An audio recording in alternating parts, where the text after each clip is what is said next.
Take your time. If there's a broken link, send me an email. Okay? I have to know because it works for me. I checked them all out before I did the homework this time around. Take your time. Make sure you do the reading. We're moving into this idea of air pollution today, Thursday. We'll be thinking about why air pollution in particular can be a problem for human health. There's interesting stuff happening with air pollution and its relation to human health at the national level right now. The EPA has disbanded their larger group that looks at air pollution and sets standards for us in terms of human health. Their smaller group of scientists that was responsible last week came out and said that they're questioning whether or not there's actually a linkage between air pollution and premature deaths in humans and some of these items that we take for fact up to this point in terms of air pollution and connections with human health. And so there's some reasonable questioning going on about these connections between air pollution and human health.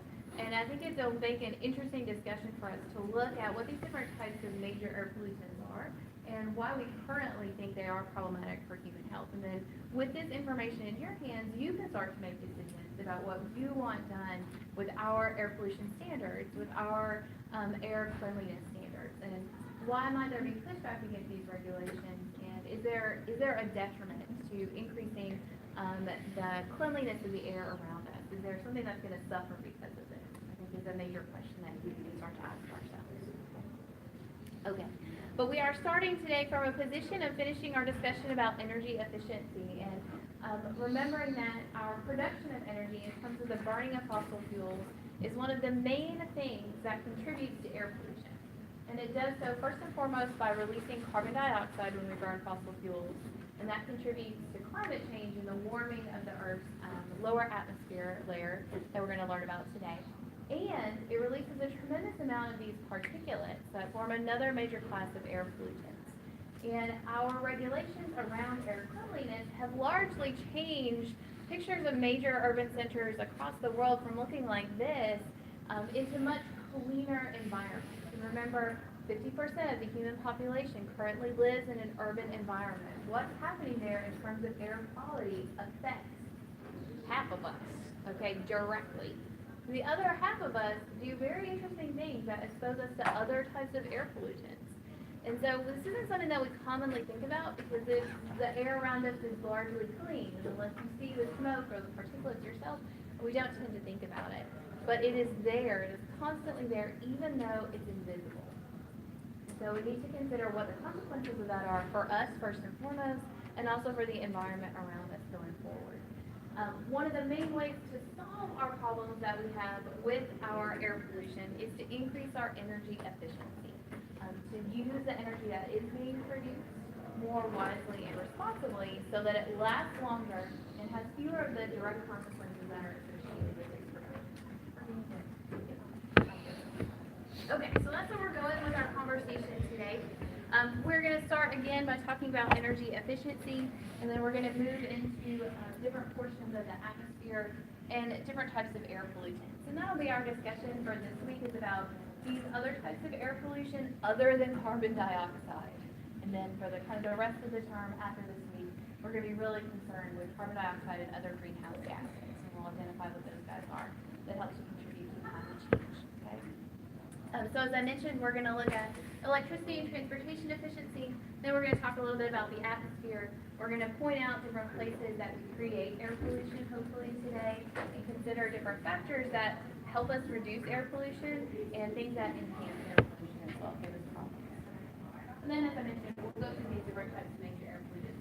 We're moving from chapter 15, 16 in our textbook into chapter 18 in our textbook. All right. So this is one of the figures from chapter 16 in our textbook, and it goes back to that idea of where are we going with our energy production. In terms of what we are using in 2010 is kind of the benchmark for this particular graph, and then where do we expect our energy usage to go by 2035?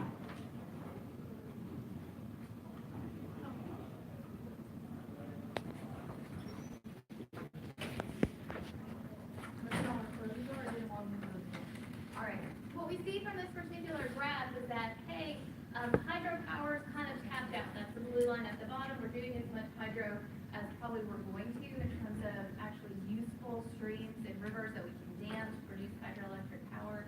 We're leveling off in terms of nuclear, that's the red line. We talked about this.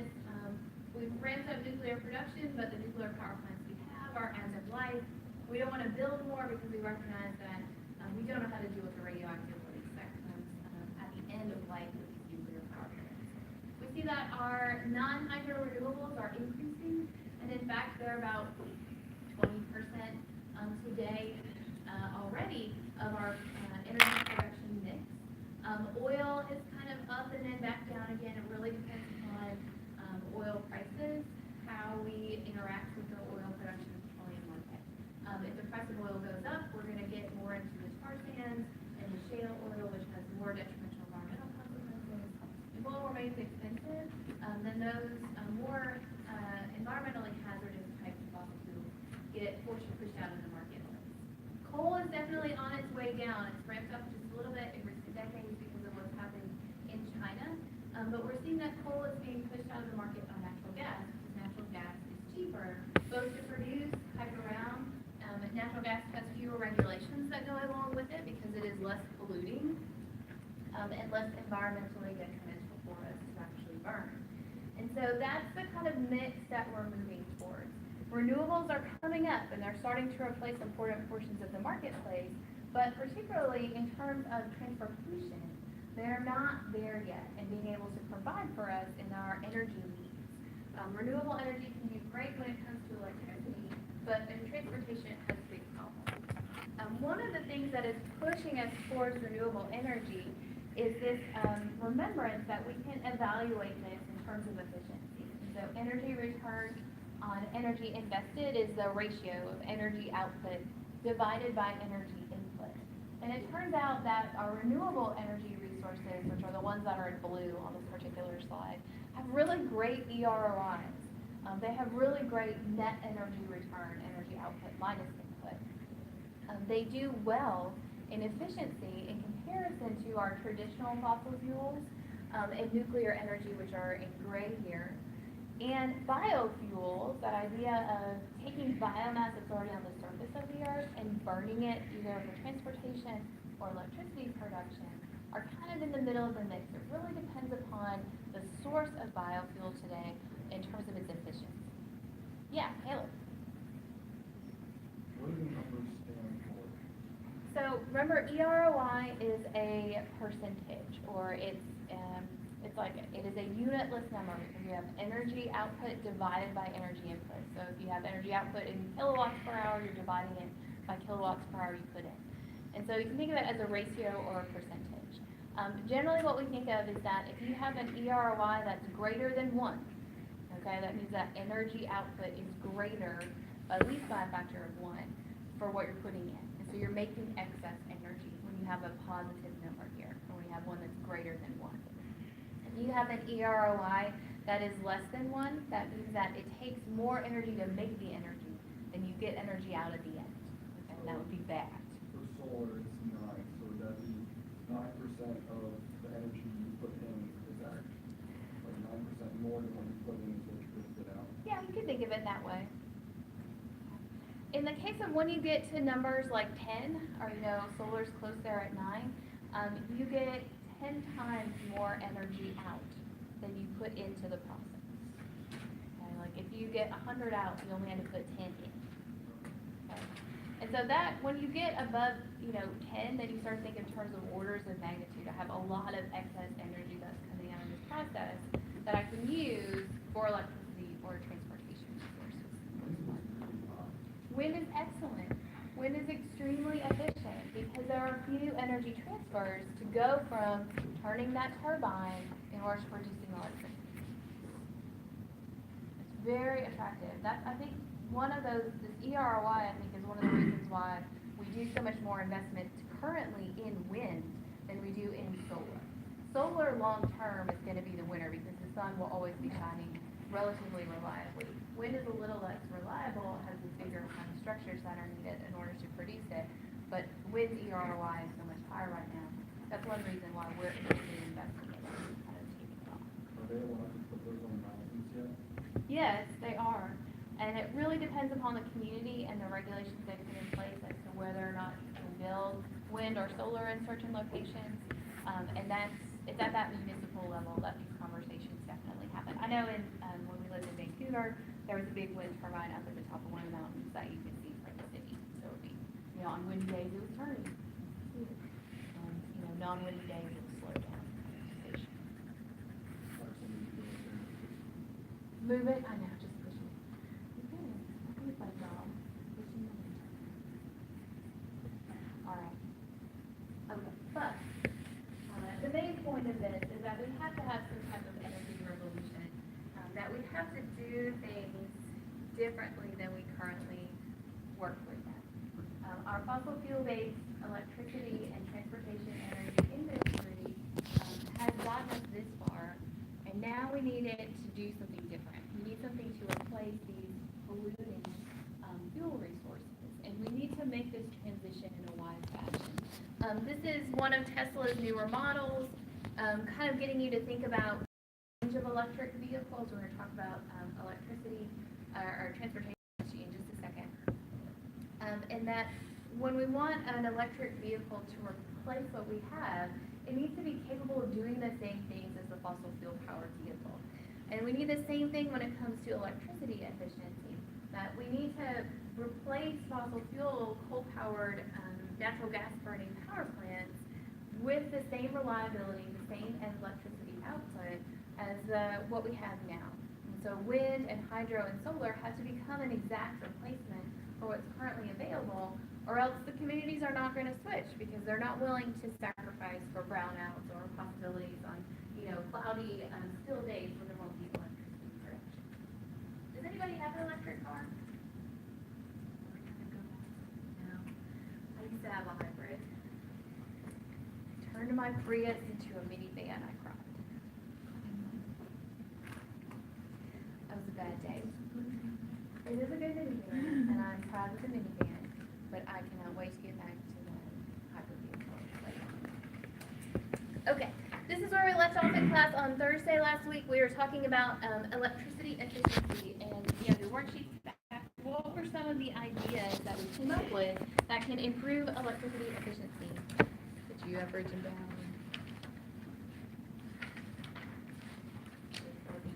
What do we talk about? Yeah, Willow. We talked about not wasting energy, so maybe create direct energy, so it doesn't have to travel as far.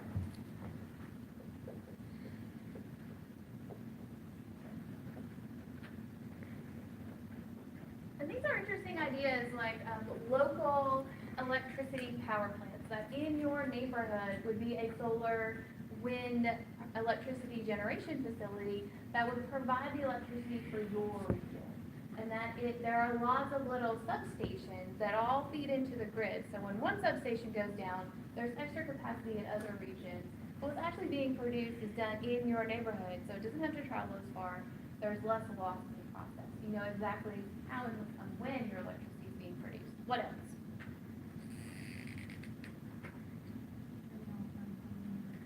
Yeah, turning off and unplugging. When you aren't using devices, or take them offline, okay? And in some cases, that means that you need to unplug the device fully so that it's not drawing a residual charge from the wall unit. Oftentimes the library has a little energy efficiency little pod that you can check out, like a library book from the library.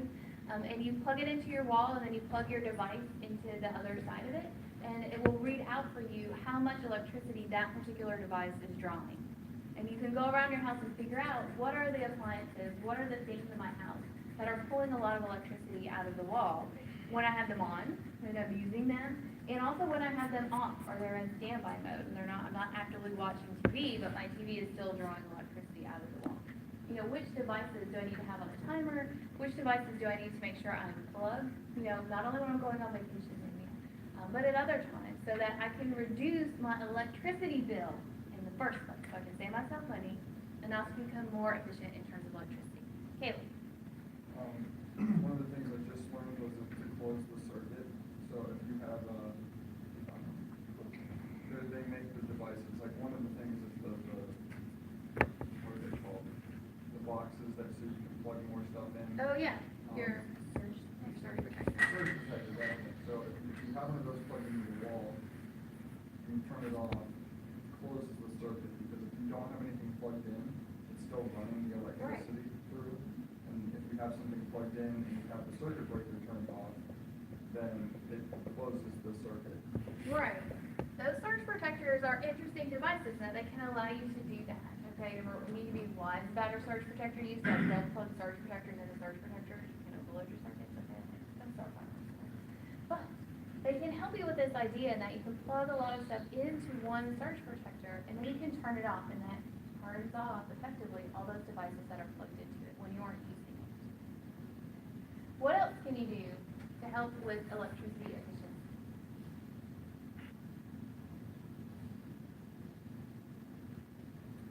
Probably the one that I get in trouble about at my house all the time is my thermostat.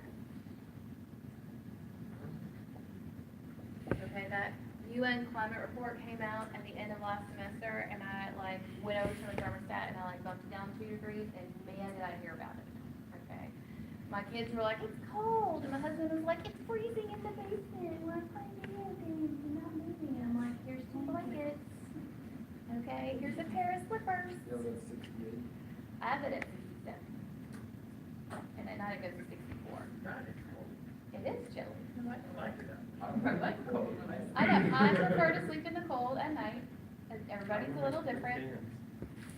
That change in how we manage our air conditioning and our heating is one of the main electricity usages in our homes. It comes in terms of natural gas, via natural gas heating in the wintertime. It comes in electricity efficiency for air conditioning come summertime. So summertime is where it gets a little harder to manage between fans that are going all the time and the air conditioner running a degree or two cooler, and what you can kind of set up. The recommendation for summertime is 72 degrees in your home. The recommendation for wintertime is 68. Yeah. During the summer, my parents just have, we like, preventative conditioner, and Yeah. that's what we use for our entire house. Yeah. We don't even run like our actual thing. It can help a lot. And again, you can think about what is the device that works best for my situation. Definitely so. So we do ceiling fans for a good portion of the year, and then we have to turn on the air conditioner. My one would be like a first, for our house, we have the lake. So that's another thing. I'm quite upset in my home that I have now that we are just a little off kilter from the wind. So if I open windows, it blows in part of the house, so I can't get it to blow through the whole. No. If it was me and I had a house built, I would have been, one would have thought about this. But it's that kind of idea that I want you to start thinking about in terms of electricity efficiency, that we can do certain things to our homes and our appliances that we have now. But again, this idea of an urban revolution, of green cityscapes, helps us not only when it comes to water pollution, when it comes to urban heat islands, building wisely, building intelligently, helps when it comes to energy efficiency as well. One of the things that you can consider now is improving the insulation in your home to make sure that you do have some type of insulation between the outside wall and the inner walls of your home. This means that you retain heat in the wintertime. It takes less energy to heat your home because the warm air stays and does not diffuse outside as quickly. And it helps in summertime to retain that cool air and coolness inside as well. The picture that you see here is thermal imaging of a home. Before is the red image, and after they put insulation in the walls. It helps tremendously when it comes to loss of heat and loss of cool air come summertime, which really helps us with energy efficiency. Okay. The other, something to consider again as you are looking at different places to live and spend your life, or as you're thinking about building a home, or if you're involved in the building of a business or a commercial site, is how to repurpose the excess heat that you produce. So if you have machines that are running on your factory floor, is there a way to take that hot air that's being produced by them and use it to heat the actual facility? Can you run that air through a couple air filters to make sure there aren't air pollutants coming out of that machine, and then use that in place of some hot air that would be coming out of your furnace? Is there a way to utilize the heat that's being produced by your oven or your stove to heat your kitchen afterwards? There's always some residual heat in the oven. Here in the wintertime, my kids get so freaking cold in my house, come stand next to the oven when I open it up after I take dinner out of the oven and warm your little hands. That's okay. So, like, yeah. So think about ways that you can do small things that can help. There are big things you can do, like building for lead design or LEED design. There are small things you can do as well. Okay, green roofs and walls are another idea, and I'll show you that in just a second.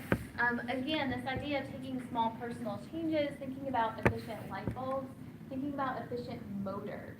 So there are lots of things in your home and particularly in your garage that utilize motors. And it can be an electrical motor that's running off the power grid, or it can be a small gas motor that's running on diesel or gasoline.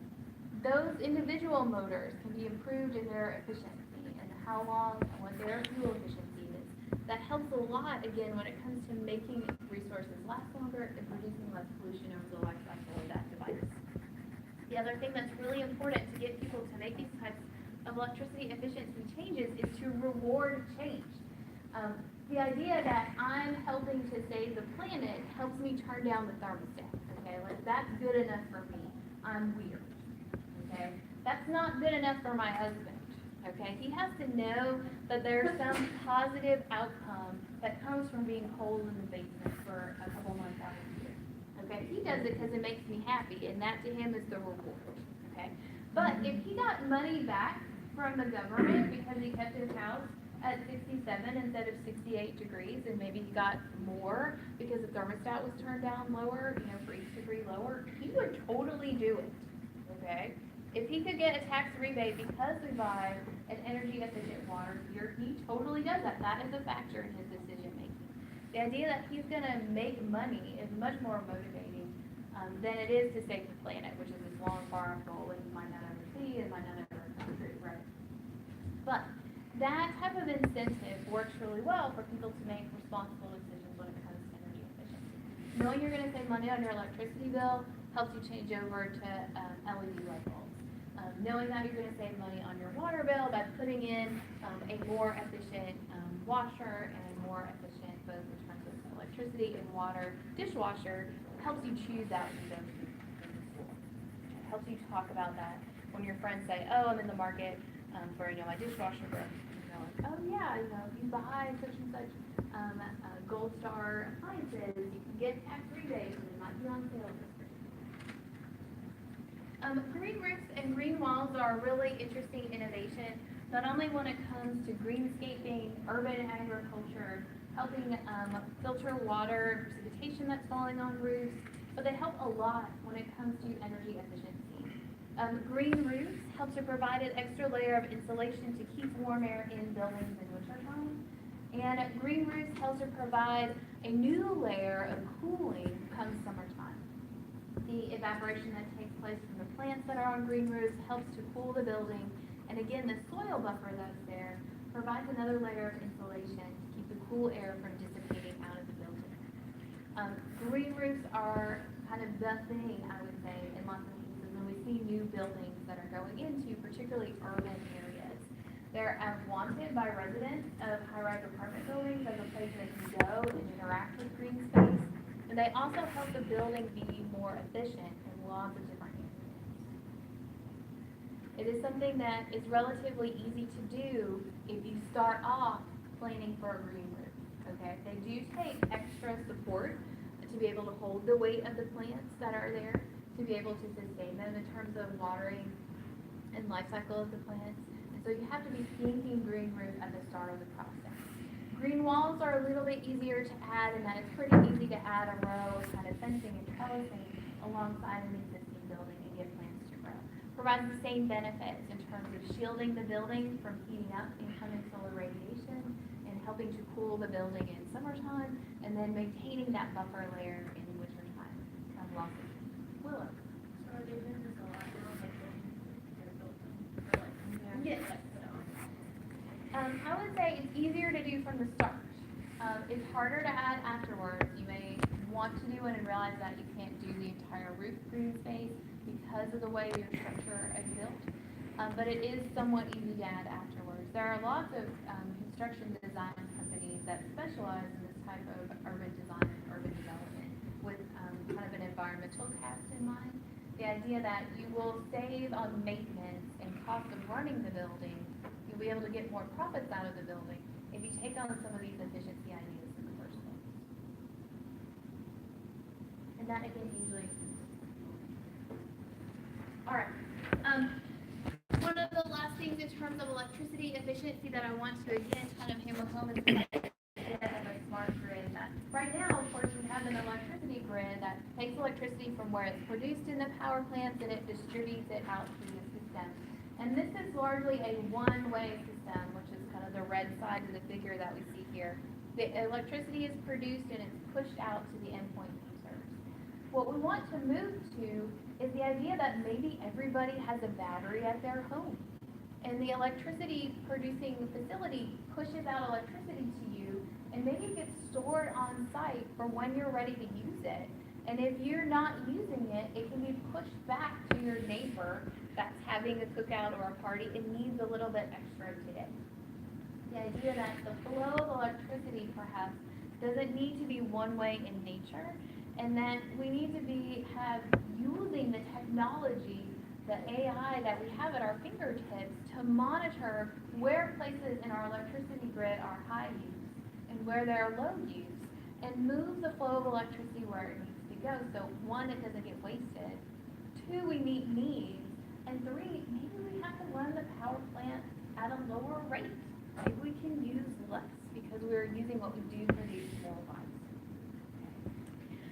So this is the idea of a computerized electrical grid that can automatically deliver electricity where it needs to go. The idea is to enhance efficiency and reliability, and lower costs.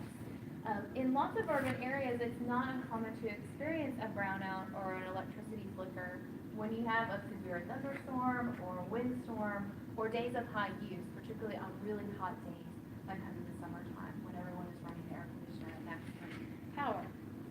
We want to avoid that. We want to build resiliency into the system so that electricity can be delivered to those consumers that absolutely have to have it. You know, we must have air conditioning in nursing homes, in schools, at hospitals, but when suburban homes are empty during the day because people are at school or at work, we don't need to push electricity at the same volume to those users. Okay. The other thing that comes along with this idea of a smart grid is something that's definitely already come to the Cincinnati area, which is a real-time smart meter that's attached to most homes and businesses and electricity users. It tells you exactly the amount of electricity that you're using minute by minute by minute, and that meter is not only connected to your house and you can walk up to it at the side of your house, but it is connected to the electricity producer so that Duke Energy knows exactly how much electricity you're using at any given moment and can monitor the system in order to push electricity where it needs to and in order to purchase electricity from the suppliers at the rate at which it needs. And that type of real-time understanding of electricity usage means that Duke Energy now can go, okay, we know we need a certain amount of kilowatts today. We know that our customers want that to be 20% renewable energy produced. We can go out and buy the right amount of renewable energy. That means that then there's money and a need for renewable energy in the marketplace. And that promotes the use of renewable energy overall. Does that make sense to everyone? Kind of cool. Yeah, Gloria. On my street, we have an old abandoned nursing home, and the lights have never been turned off, and I'm very confused about who's actually paying to keep the electric in there. Dude, I don't know. There is something to consider, and lots of times we go, okay, we need to turn off lights, so this is, personal efficiency. Where in your home are you using electricity? Working your food. And lighting definitely comes into play here. And lots of times we're like, particularly at universities, we're like, why are the lights on at night? No one is there. There are important safety issues to consider with nighttime lighting. It contributes to light pollution, definitely, but there are certain safety concerns that have to be kept in mind. And that might be happening at this facility, in that some lights need to be on, and I'm saying that this is what is It's happening. completely abandoned, it's been shut down for years, so it's kind of creepy, because you can see straight through the window, there's one chair, one swivel chair, and I swear it's moved before. I bet you it has. I mean, I'm sure there are people that have been in there for one reason or another. That lighting can help us with some of these safety concerns, can help us avoid crime in some instances. So there's always this give and take between how much lighting do we need and how much can we turn off or how much can we dim, how much can we have on a timer or a motion sensor. Okay, like, again, my husband just installed some motion sensors in places where the kids have real trouble remembering to turn off the lights, and I'm like, you know, the dog's tail triggers the motion sensor, and then the light's on, and no one's actually in the room. Okay, and that gets me, right? And he's like, oh, maybe we can block off so that the dog doesn't trigger it. Yes, that's the next one. Yes. At my high school, they have a rule where all the classrooms have to have their lights on at night, but in the hallway. So like, only the classroom. I would think the opposite. I would want light in the hallway and not in the classroom. Again, there's always a give and take when we think about energy efficiency. Okay, what are we using at our home that contributes most to electricity? Space heating and your water heater. The clothes dryer are usually the biggest uses and pulls of electricity. You can change a lot of light bulbs, but buying a more efficient water heater, turning down the temperature on your water heater, from high to medium is usually going to save you money in the long run, and then also helps with deterrence of fossil burning for electricity. Okay, the last thing with electricity efficiency is that idea of that when certain devices are plugged in, they're still pulling electricity out of the wall. Sometimes we call this vampire energy. This infographic came out around Halloween time a couple years ago. Just made one of these vampires. The idea that they're sucking the lifeblood of electricity out of your wall and costing you money, even though you might not be using them. Again, certain types of screens tend to be the biggest draw of electricity. Lots of the problems that are shown in this infographic have actually been solved in the last 3 years. That the devices that you purchase today are already set up to stop drawing electricity when they're in standby or when you've actually turned them off. There used to be a real problem with computers and computer monitors, TVs that would continue to draw electricity so that they would be ready to go at the flick of a switch, and now most of those close circuits so that they stop actually drawing electricity out of the wall when you have them in standby, or what you consider off mode is not, totally off in terms of these appliances. But lots of these problems have been fixed today. So again, things like who has a plasma TV anymore, right? Like we've solved some of these electricity efficiency problems today. All right, let's move on to transportation efficiency. Okay, so you have your worksheet back. Okay. And we want to talk for just a few minutes about transportation efficiency. Okay, so everybody's going to come up and you are going to get a card. Okay, and Public transportation. The thing that they put downtown though, see the problem is they spent a ton of money to put in that rail car, and no one uses it. I don't know why it's nice. I don't know. We'll talk about what we did. I don't go downtown. My cars were less permanent, like gas. Don't buy a truck. Oh God, I know. I used to have a truck too. Full disclosure. We have lakes. Okay, bikes, walking, running, skateboarding. Yeah. Don't use so many recreational cruises. Ah.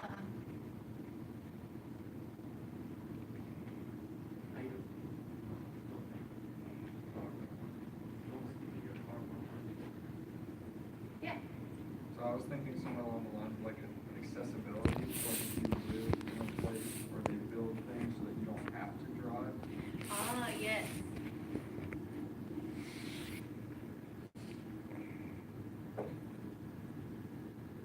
And again, you can think of it suburban, really is usually where the problem comes in.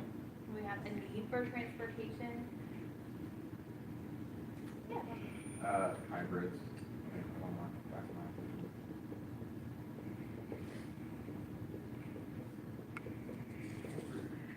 Where do you stand on Teslas? I like them. I think they are pushing the technology into a realm that says, hey, you can have a long-range electric vehicle, that the electric vehicle can look nice and feel nice when you drive it. Way too expensive to actually make a difference in the marketplace. I think it was an excellent idea, like many of that company's ideas to try to push for a certain type of technology to do the basic research so that it becomes available. But they've had a real hard time transforming it into something that the ordinary person can buy. Like, that's why the Model T worked, because it cost like $100 and it was mass produced, okay? They're trying to do that with the Tesla. They're trying to mass produce it, and they can't get their production line on like working.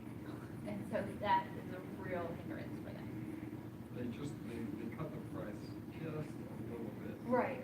but We, again, speaking from just like my personal perspective, we were real close to buying into that, first run of Tesla 3s, maybe like a year ago. And I think if their production capacity had ramped up and they've been able to deliver to people that had, put down the initial down payment for one of those, we probably would have gotten life for a Tesla vehicle. But they didn't, they didn't prove themselves to be a reliable technology, and so now we're all kind of waiting. Yeah. I was just going off of the hybrid vehicles, like we were just talking about, make it more readily available to Yeah, all normal of this citizens. needs to be cheaper and scalable. Because I think if the price was reduced and everything, then Oh, people yeah. would be on board We with would that. want to do that, right? The cost of a Prius will save you a tremendous amount of money, or, each company has their hybrid vehicle, sorry, I've had Prius, so that's why I think of them in terms of a hybrid technology. It will save you money in gas mileage in the long run, but it costs more upfront.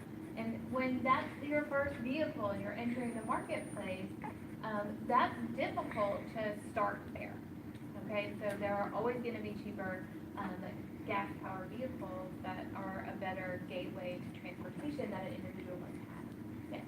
So I know airplanes use a lot of fuel. How do like trains, how do trains? They're okay, and trains kind of run into this idea of public transportation in that a bus or a train, for instance, will get worse gas mileage than a personal vehicle will, but it's moving more people at a single time. So each person's individual kind of pollution output becomes much less when we do utilize mass transport. Now, if mass transportation, public transportation is underutilized, it's not full, okay, then all of a sudden the two people that are on the bus are creating a tremendous amount of pollution. And same thing for trains. Again, we are in an interesting place in our economy in the United States where we have a rail system that moves goods around the country, and we also are very dependent upon a diesel engine truck industry in order to move goods around the country.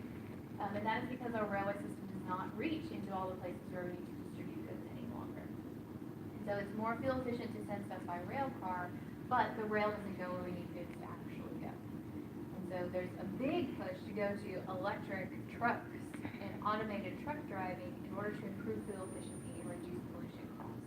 And that's again a place where Tesla is trying to kind of open the door and how do we get big engines to be electric and more fuel efficient. Yeah.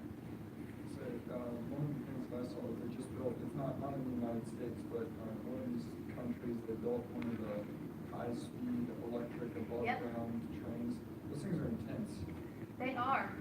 And those maglev trains that they use in Japan and China, like, woo, they're bullet trains for a reason. Yeah, I mean, it's 120 miles an hour, and if you have enough people in there, the electricity that it uses is almost nothing. per Right, person. compared to how many people are moving. It's an incredible technology. It's an incredible way to move people where they need to go in an efficient manner, to really reduce pollution and to reduce commuter congestion. They have to pay for it though, because in reality, it's faster than driving. Oh, yeah. 120 miles an hour is way faster than you can go in a car. Yes. But it will only take you to certain places, right? There's a convenience, and it only goes at certain times, there's convenience. So, yeah, Well, I was just gonna switch a little bit. sure. With the electric vehicles, I thought that the solar charging station that you showed us a picture of, that was really cool. So- Right. And that's another really important factor is that you can switch, we should be switching to electric powered vehicles, but then we want that electricity generation to come from renewable energy. We don't want to be fueling our cars still with fossil fuels, and And that's always like a thing, right? So, like driving an electric vehicle in Washington State where 90% of the energy comes from hydro is great, right? Okay, my father-in-law that has an electric vehicle in Florida, okay, step in the right direction. Like, super excited for you, dude. It's better, but it's not the best. Okay, my next question for you is, and we're starting to get there, why don't we do these things? Money, convenience. Yes. Why politics? Yes. Why politics? Yeah, why does politics matter? So that, you can't build anything without it being approved. And you can't get anything approved because nobody agrees on anything. Yeah, we're at a low point, right? Pendulum, low. We're waiting for the swing back up. Politics does play a role, regulations do play a role, because they set the standards for things like gas mileage. They set the standards for how much money we're gonna put into public transportation, how much it's gonna cost when you go to buy a ticket for public transportation. Politics matter because they, again, set the standards for urban design. What are we looking for? Are there gonna be bike lanes? Is it gonna be a divided highway? Is the highway gonna have enough lanes on it for all of our vehicles? They set the incentives for buying hybrid or electric vehicles so that you can get a tax rebate that year that you go to actually purchase this so that it becomes manageable for you.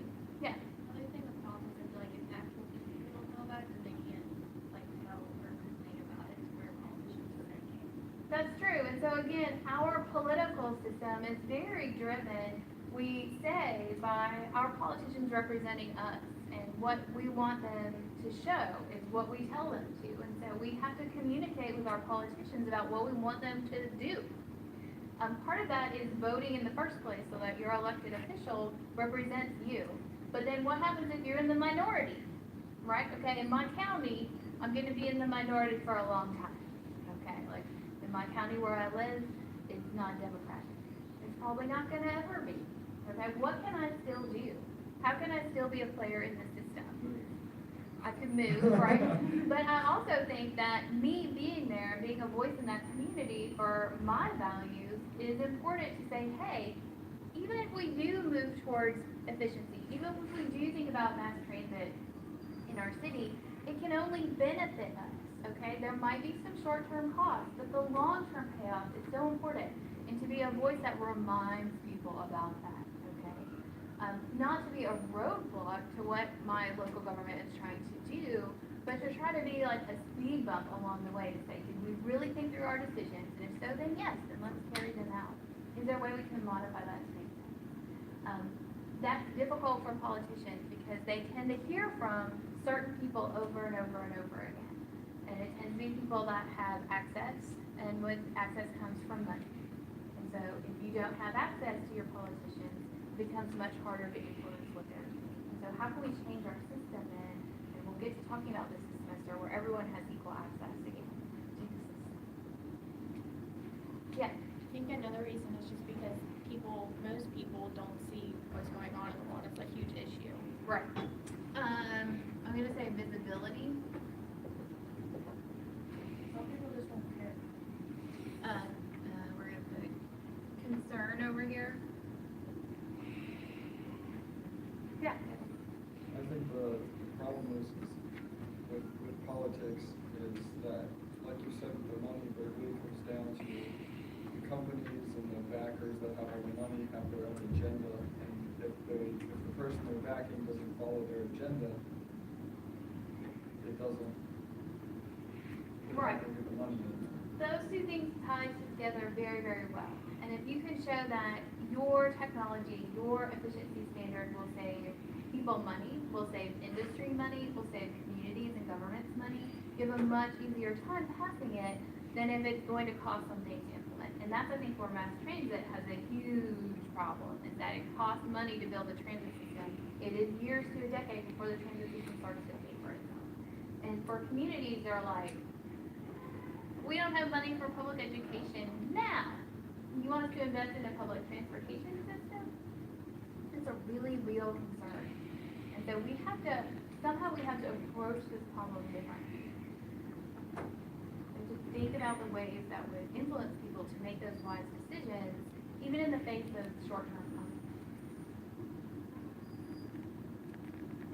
What might be some of those things that would make a person take on a short-term cost for these long-term environmental benefits? Not everything. Rewards, good. You give them something in return.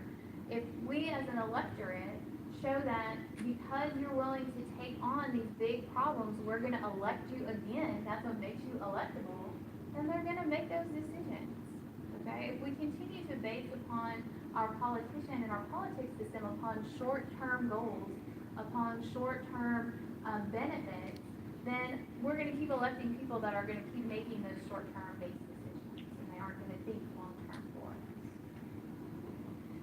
And that's a values-based decision, both for the politician and for you as a voter. And there's gonna be, when you go to the ballot box, there's lots of different things that are gonna be pushing on you at any given time. What are some other things that might help you overcome convenience, a lack of concern with this particular problem or the visibility of the problem? Yeah, make sure people have the basic science facts about these different issues. Why are fossil fuels bad for us, both as humans and as the ecosystem? That brings to light the problem with them. It helps people make better decisions when it comes to energy efficiency. What else? Yeah. I believe like show people that they can save their own money if they were to like. Good. And again, that idea of rewards, that I can show you that vampire energy infographic and you can see that my plasma TV costs me $100 every year just by having it. Okay? Like, is that really what I want my money to go towards, or would I rather spend it on sushi? Yeah, the sushi category, right? How many of you have been on a bus or a rail car or a kind of local transit system, let's say in the last year? A subway. That's not bad. Okay. What was your experience like when you were on this device? Like typical mass transit, crowded, Crowded. loud. When I was on it, I was in Washington DC, and I was like littler, so I thought it was really neat. Yeah, that's cool. It's what you expect from mass transit. I mean, it's not any worse or any better than what you think it's gonna be. Right, it usually kind of meets your expectations. Sometimes, and our expectation of mass transit is low. Right? Okay? We expect it to be crowded, we expect it to be noisy, we expect there to be expect it to be dirty, we expect there to be smelly people on it. We expect there to be people on it that are not like us, usually, right? And so, there's like this thing that has to be overcome to get on the mass transit. You have to like open yourself up to having this experience. And that could be a big impediment for people, okay? If you're not used to or accustomed to mass transit, using it the first couple times is really daunting, okay? Definitely, you know, when my husband and I went to Paris a few years ago, and we were like, oh, we can take an Uber or we can take the train system. And we were both like, and I'm like, let's take the train. Let's do it. Let's try it. Let's figure out all the color coding system and let's buy it. And it was a really great experience. It wasn't that crowded. Because we totally looked like tourists that we were, people let us sit down, okay? And we're like, oh, you people are weird. Stand over here in the corner, right? People talked to us and engaged us again because we totally looked like lost tourists that you could tell where we were. It turned out being a good experience. I used mass transit all the time when I was in Vancouver with the double stroller with the twins, okay? Like, that's a big hurdle to get a double stroller on a bus. Okay, but I did it, and it was totally worth it. It got us the places we needed to go. It helped me take them places that we would never have gone without that I couldn't have gotten to because public parking was non-existent, or the traffic was so bad, and I could get there much more easily, even with a double stroller on my transit. I always say this, like the bus in Vancouver that I used to ride on went through all these different neighborhoods, 5 different languages spoken on the bus frequently. People reading in at least books in at least 3 different languages. Like, it was just this cultural experience that I would never have anticipated from being on the bus. Okay? And as soon as you open yourself up to those ideas, the convenience factor kind of falls away. And that if you're gonna use this over and over again, then it becomes cheap to do so. You don't have to pay for parking, you don't have to pay for gas. Your monthly bus pass becomes, pennies on the dollar for every trip. But it has to be accessible to you. There has to be a system in place that's useful for you to use. And that's part of Cincinnati's problem. They have a system that is not useful to most of the users. Because they don't have a lot of users, then it's very expensive to use. And that prices out the people who need it the most, that are reliant upon that transportation in order to get to and from their jobs or to and from their schools. People take the metro bus all the time, I don't know why they don't use the other, The rail car? the rail car is free. I know. I don't get it either, Caleb. Like, I think the rail car is awesome. In Seattle, they had a little electric rail car that went around. It was called the Slut. It was like the South Lake Union Terminal. Okay, and it was like, I rode the Slut today. Okay, and it was like, who wouldn't want to do that? It totally the Slut is the name of this device. Is the I name thought of she this said system. select, I didn't know you said No, select. it's Slut. When the community embraces something like that, then you get buy-in to the system, right? And so how do you encourage people to buy into the system? How do you encourage people, name it something awesome and make it that'll. Okay, I want you to think about that when you think about transportation efficiency. There are stuff that we can do at the regulatory level, and then there's stuff that we have to do at a personal community level in order to improve transportation efficiency. You can do your part. You can ride mass transit when it helps you and is affordable for you. You can bike when you can. But there are other things that we need to be aware of that affect all of us, like cafe standards, that really make a difference overall when it comes to fuel efficiency. So our cafe standards are something that we hear about every once in a while. It refers to the corporate average fuel economy. And it is looking at a manufacturer's fleet efficiency. And usually they say that for a certain weight or grade of car, all of the vehicles that are purchased have to meet a certain fuel efficiency standard. And since the 1970s or so, I'm sorry my little arrows are off kilter here. Since the 1970s, we've been pushing our cafe standards higher and higher and higher for air pollution reasons. And a lot of this had to do with what happened in California, as we're going to talk about in coming lectures, with the amount of photochemical smog that was being produced from tailpipe emissions in these big urban centers. And one way immediately to reduce the amount of smog that was being produced from vehicles was to improve fuel efficiency standards. So they burned less fuel, they gave off fewer pollutants per mile that they went.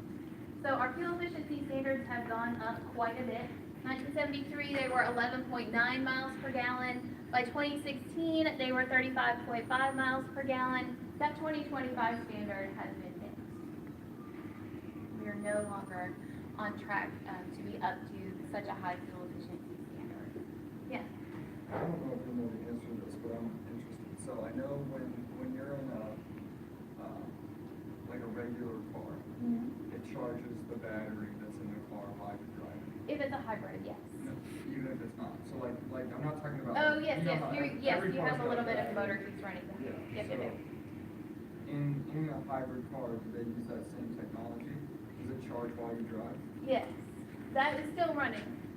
But they do something extra in most hybrid vehicles when you brake. That the friction that you produce, the energy you produce by braking, also goes into charging that motor. Okay. And so that you don't have to run that motor as frequently or burn as much gas to keep the whole system running. So how often, like on a mile, do you have any idea on a miles perspective how often you have to charge?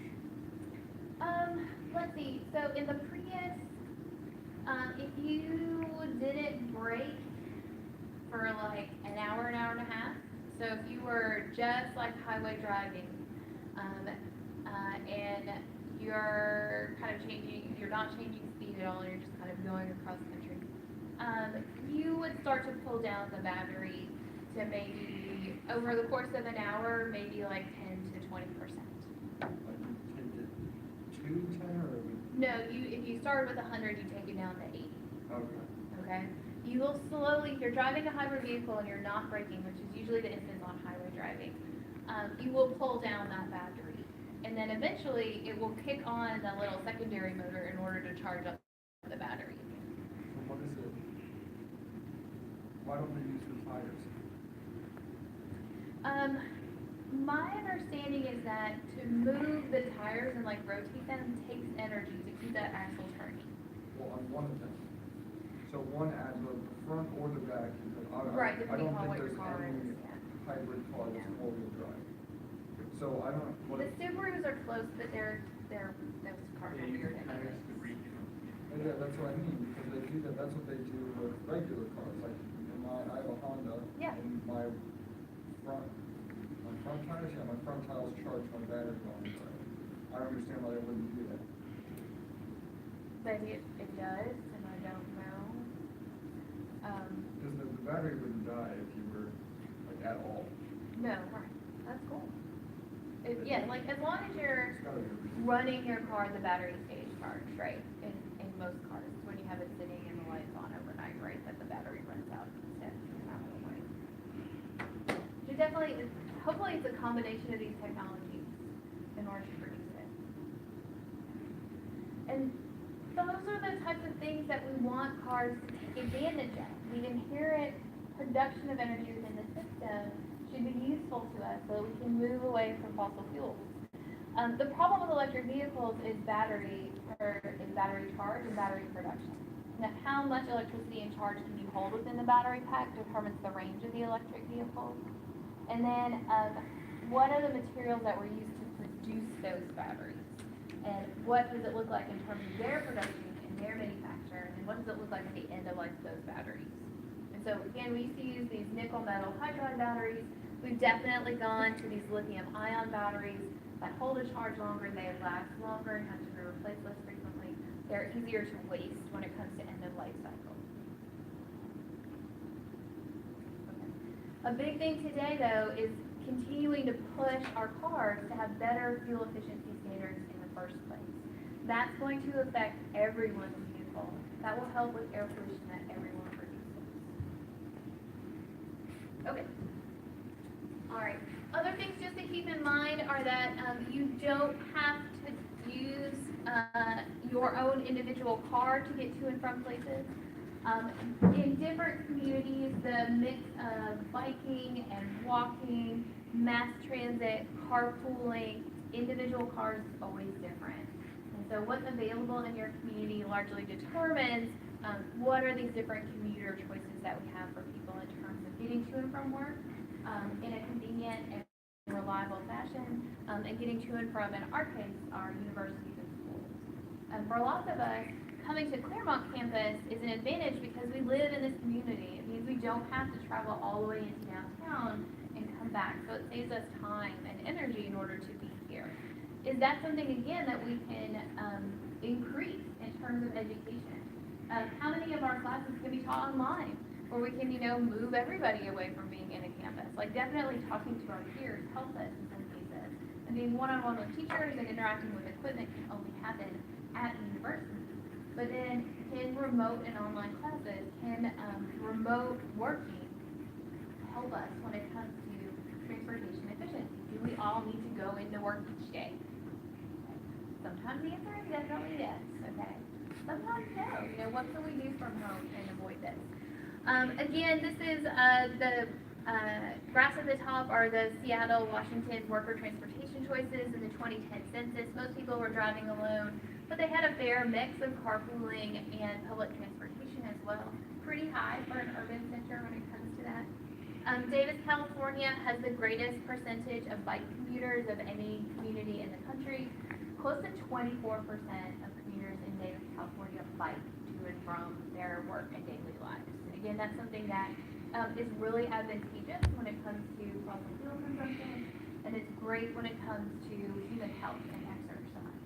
But it has to be done safely. Usually we say that a biker runs a risk of a serious accident or being killed by usually a run-in with a car commuter in their daily practice. And so, that comes out in these life tables that actuaries do, when they're thinking about life insurance payouts and whatnot. And it's thought that, being a regular bike commuter takes off about 48 months of your life in terms of risk. But biking to and from work every day adds 7 years to your life to increase exercise. And so there's a risk, but there's a real payoff to taking that on too. Okay, bike commuting is really, really big in a whole bunch of other countries. This is a really cool device in the yellow here that is this really nifty little bike park device that takes bikes up and, onto the side of the building, and then you punch in your number and it twirls around and brings your bike back to you. The ways that people store and manufacture bikes and the ways different bikes can be produced for different riders, it is pretty phenomenal these days. And if you're really into it, you can find a bike that works well for you. Like my bike that I used for bike commuting in Seattle was really different from my husband's bike that he used because I didn't need to be all hunched over. Okay? I had the grandma bike. I was like backpacking it all the way. All right. There's all kinds of other systems that help you when it comes to carpooling. Carpooling is not big here in the United States, although we have these new devices. We have Uber and we have Lyft. Why don't the Uber driver come and say, hey, there's another person down the block from you. Why don't I just pick you both up at the same time and then you both pay half? Okay, well, doesn't take a whole, duh. Okay, there are ways that we can do this that make sense. Definitely this type of rural bus system works in certain places where, again, people can combine transportation costs and emissions by working together and carpooling, again, in a fashion that's convenient for everybody. I like the idea of thinking about how we get students to and from elementary schools. This idea of can we place schools in locations that is easy and convenient for people to walk and bike to, makes white. So that we don't have to run school buses and take time out of people's schedules in order to collect all the students on the school bus and send them to the school. Are there ways that we can organize communities where we can collect kids and bike with them safely with 1 or 2 adults to the school, or walk them safely to the school when that makes sense, rather than having to even use mass transit for these types of transportation? One of the advantages to this idea of mass transit and carpooling is to remember that it builds community. It lets you get to know your neighbors. When the zombies attack, you'll know who has the stores to go to their house, okay? You will know the survivalist in your neighborhood when the time comes. You will find new activities to do that might be interesting to you. Or you may find out that all your neighbors are weirdos and you really don't want to have anything to do with them.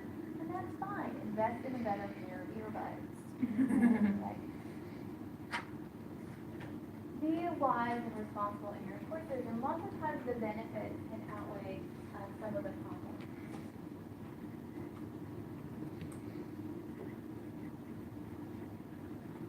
Actually, I think the octopus bus plan sounds really good. Okay. The last thing that I want to mention when it comes to transportation efficiency, again, is this idea of CAFE standards and motor efficiency. And that you may be familiar with the CARS program. It ran quite a while ago here now. It was a program in 2009. Oh my gosh, that was 10 years ago.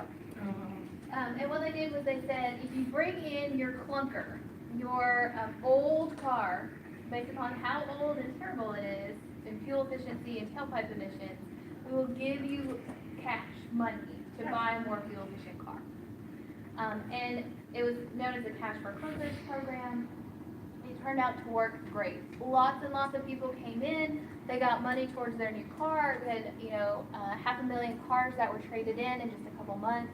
And the average fuel efficiency of the trade-in was about 16 miles per gallon, and the average fuel efficiency of the cars people bought was 25 miles per gallon. And so even though 25 miles per gallon isn't that great in terms of fuel efficiency, it was a huge bump for people.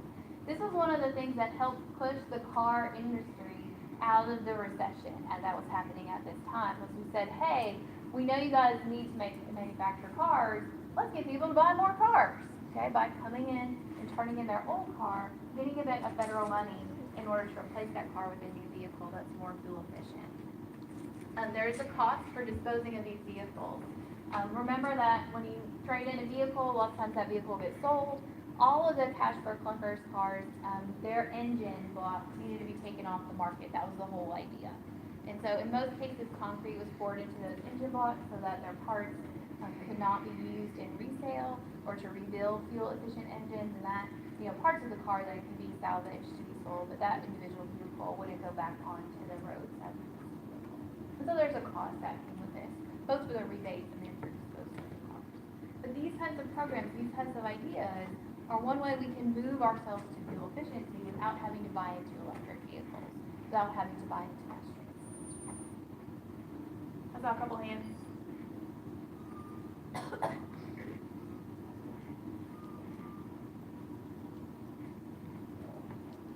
Okay, what's the next slide? Okay, what's the next one? Sweet. Okay, we're gonna leave it here for today. Yay, we get to pick up air pollution in some of its entirety on Thursday. What I want you to take away from our discussion about energy efficiency is that we have choices, and that if we want to build this world that looks like the green-blue space that we drew in weeks ago in class, energy efficiency and energy changes are part of that. We need that energy revolution. It won't start until we ask for it, until we recognize that we have a problem and that we have to take steps in order to fix it. You can do that at a personal level. We can also make great change when we do it at a community-wide level. And so as you're engaged in making decisions for your communities in the coming years, or in your business or your workplace at the university today, ask for these types of changes, okay? Make them the top priority. Make them a factor in the types of decisions and building and design that we have to make. Okay, that's it. Please